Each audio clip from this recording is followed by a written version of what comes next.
Emotional charges are great because they do give us some information of themselves, but if we're really looking at the intuition that flows from your higher soul, it's beyond the emotion. Now, some people try to deal with their emotions by suppressing them or by criticizing themselves or others when emotions come up. I don't think that's all that useful, because what tends to happen is that we don't clear the emotional backlog, and it keeps getting larger and larger until there's some kind of overwhelm or explosion of emotion that comes out, often in a messy way. Hi, I'm Shakti Durga. Welcome to Mystery School, ancient wisdom for everyday life. A space where we explore the sacred, awaken inner knowledge, solve problems, and learn to live from the divine within. Welcome to Mystery School, everybody. Today we're going to be looking at what blocks our intuition. Sometimes we can assume we don't really have very much in the way of intuition, or that it is pretty unreliable, but there are some surefire ways that we can block it ourselves. And so I thought it might be a nice idea to have a look at what these blocks might be, so that we can be aware that when these types of things are going on, that we need to have extra care with going beyond the things I'm going to talk about, so that we can come to a place of utter peace whereby we can see more of the story. So our blocks are going to fall into two categories. The first one is attachment and aversion, and the second category is what are the blockages and imbalances in our own energy field or in the anatomy of our spirit. So here we go. The first thing that we're going to talk about is the blockages to intuition that come about because of really emotional charge, I suppose you'd say. And emotional charges are great because they do give us some information of themselves, but if we're really looking at the intuition that flows from your higher soul, it's beyond the emotion. Now, some people try to deal with their emotions by suppressing them or by criticizing themselves or others when emotions come up. I don't think that's all that useful, because what tends to happen is that we don't clear the emotional backlog, and it keeps getting larger and larger until there's some kind of overwhelm or explosion of emotion that comes out, often in a messy way, and it doesn't really help us, and it certainly doesn't help us intuitively either. So let's have a look at some positive states and some negative states that might be blocking your intuition. There are also times, as I say, to be very wary around intuitively derived information, particularly if that intuition has a negative charge to it, because actually you'll never get a negative charge coming from your soul. You'll be opened into fields of promise and possibility, but you won't be put into situations where your intuition is telling you that other people are bad, etc. Let's break this down a little more.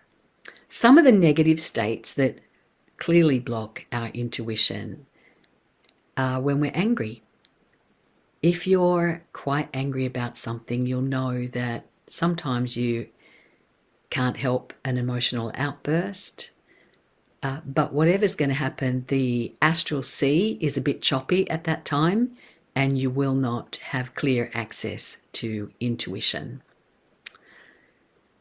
If you are feeling less than, and you're in a self-esteem funk, or you're feeling that your world is a bit on the grey side, that nothing you ever do turns out, that other people are better than you are, this will colour any intuition that's trying to come in.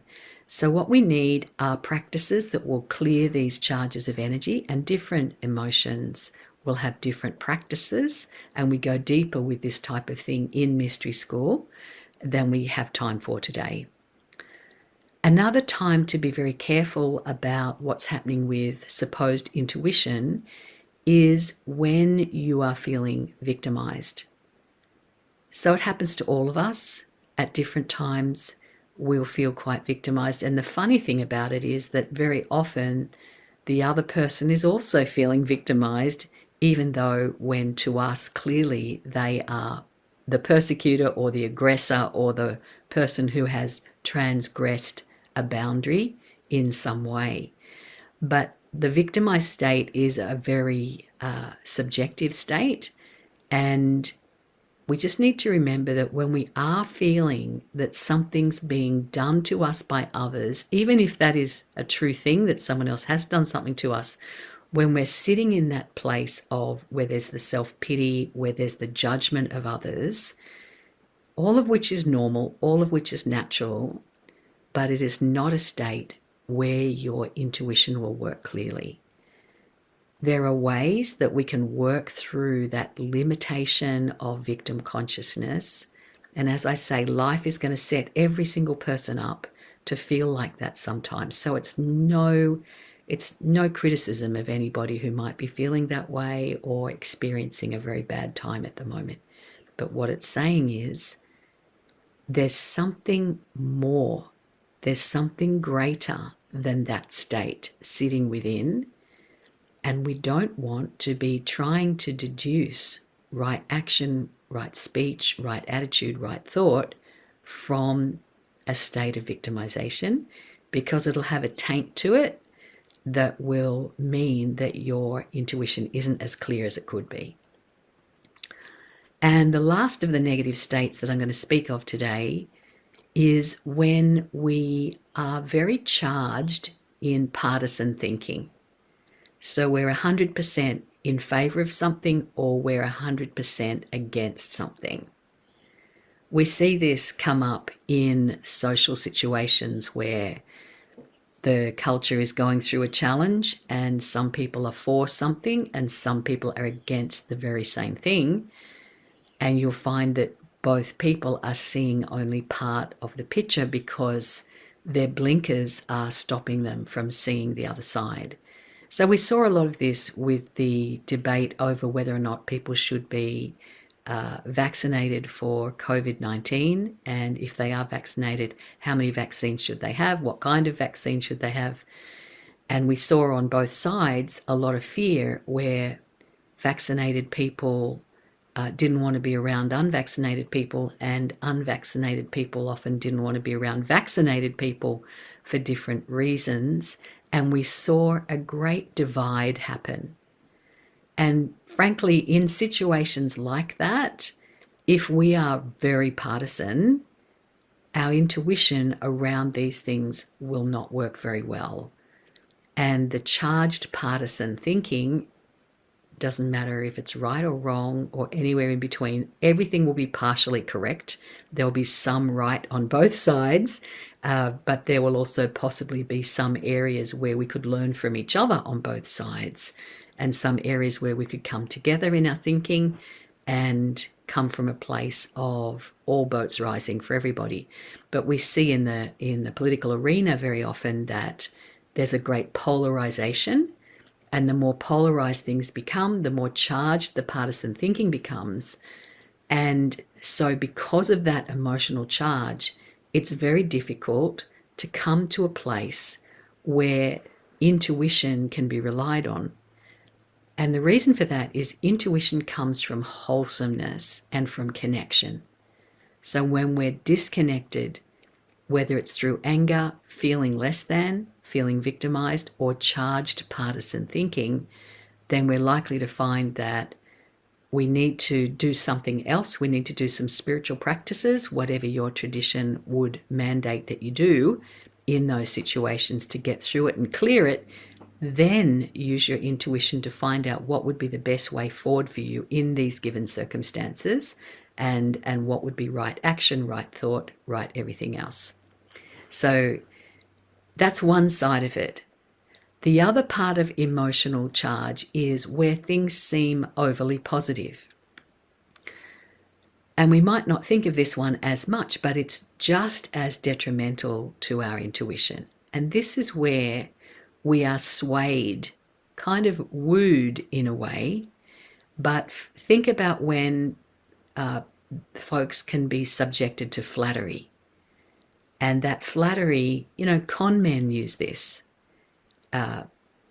Love bombing is another one where I think in our culture at the moment, people are becoming more aware of love bombing as something that is a phenomena that makes people lose their center.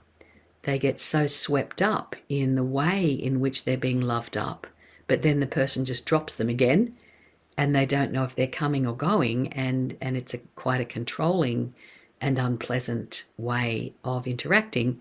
Now, when you're in the middle of being love bombed, there's no way that your intuition is going to work properly. So what we need to do is come back to earth and look at things more objectively, and then our intuition is more likely to be reliable. A related topic is infatuation. That when we're infatuated, which often happens at the beginning of any new friendship or relationship, and particularly in the romantic setting, we tend to wear rose-colored glasses and we tend to see the best in other people rather than seeing the whole person. And a corollary is that if we're at the other end of a relationship where things are breaking down, we tend to be wearing dark brown glasses or dark grey glasses where we see the worst in the person, but we forget about the light that attracted us to that person to us in the first place. So infatuation is an intuition killer. So the last person you also want to be around if you're trying to use your intuition is someone you've put on a pedestal where the intuitive question that you're asking is about the person you've put on a pedestal. So it's better in life to get through the kind of infatuation that putting someone on a pedestal entails. And again, these are things we all experience. We do this from time to time. We do put people on a pedestal, and then we get deeply disappointed when it turns out that they're human beings. So, the positive states to be wary of when you are trying to rely on intuition is when there's flattery, whether you're flattering others or others are flattering you, where there's love bombing, where there's infatuation, or where you've put someone on a pedestal. So we need to clear that. In the Shiva Sutras, they talk about attachment and aversion.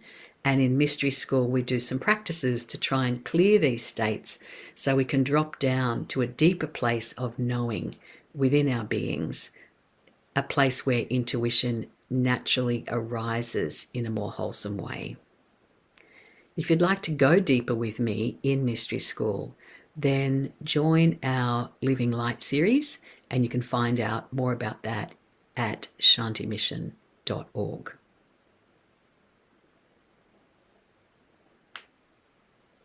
Break.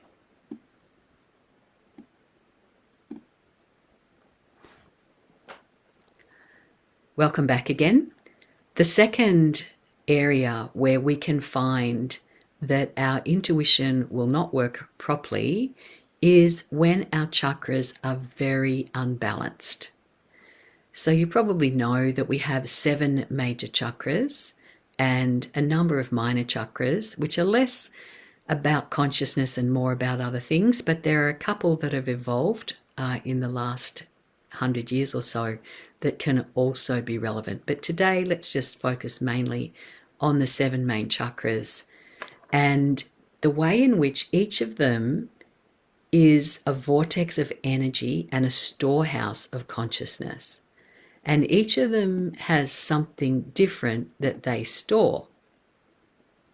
Now, when you look at people and when you become clairsentient, clairvoyant, things that we teach people to do in the Mystery School, you'll find that sometimes they'll have very large chakras in some areas and very small chakras in other areas. So let's look at what happens if someone's chakral development is such that their lower chakras are very large, but their upper ones are very small. So for a person in this situation, they will be more connected to the physical world. They'll probably be good at security and finance and sexuality and also looking after themselves. Their solar plexus will be quite developed, which is about being able to receive from the world and to be able to defend yourself and to think about the self, and the ideation of self will be quite strongly developed. And so these lower chakras equip us very well to be, say, in business or to be connected to the physical realm, which is, we need that. We want to have large lower chakras, but we don't want them to be unbalanced with the upper chakras, because when they are too big, there can be a harshness, a self-centeredness, and also a lack of intuitive awareness, because our intuition fires mainly from the upper chakras rather than the lower ones, although all of the chakras are also seats of intuition. But if you're looking to have a balanced life, you don't want to just hear the voice of the lower chakras at the expense of the upper ones. You want to hear all of the information that might be available to you. Conversely, you can see that sometimes people will have larger upper chakras. A lot of spiritual folks are like this, that they've studied a lot, they've prayed, they meditate, they are aware of the inner world, they've got big hearts, they're very relational type of people, and they've got big ajna chakra, throat chakra. And these people are very connected to the divine and to the inner world. For people with large upper chakras, they're highly intuitive, but if their lower chakras are not also developed, then they can become ungrounded and unpractical. And you see that sometimes, that intuitive people just have a hard time discussing their life with the more grounded lower chakra people, and the lower chakra people have just got no idea what the upper chakra people are talking about. So in our mystery school, we help people to develop both the upper and the lower chakras so that there's even development throughout. And when we do that, our intuition will be more reliable. And just as an aside, even one chakra being very out of development or balance with all the others can warp your consciousness one way or another. For instance, if the solar plexus is just too big and out of keeping with the others, then it can create havoc, because the things that it's concerned about, self-esteem, self-respect, and so on, can become larger in the mix and can sway or put a gloss over one's intuition that may not be as relevant to your whole being. And so over time, as the chakras become more balanced, your intuition will get deeper and clearer, because you'll have access to the deep truths of all of the voices of your energy field, connecting you to the heavens and to the earth at the same time. So I hope that today's presentation about the blockages that we can experience to the voice of our intuition being received clearly by us. There are other things as well, but that's probably enough to be getting on with, and you can contemplate for yourself, okay, where might it be that I really need to look at how I can solve these issues so that intuition can flow cleanly and clearly through me for my divine highest good, because that's really what your intuition is there for. If you're interested in learning more, check out shantimission.org, and particularly the Living Light series that is with me online, 6 weeks of online programs that arise from the divine within the group, and it's different every time. So check that out, see when the next one is, and jump in. Hope I'll see you there. Namaste. Thanks for joining me for Mystery School, Ancient Wisdom for Everyday Life. For deeper experiential spiritual exploration, join me for Mystery School Living Light series, and for more information visit shantimission.org. See you next time.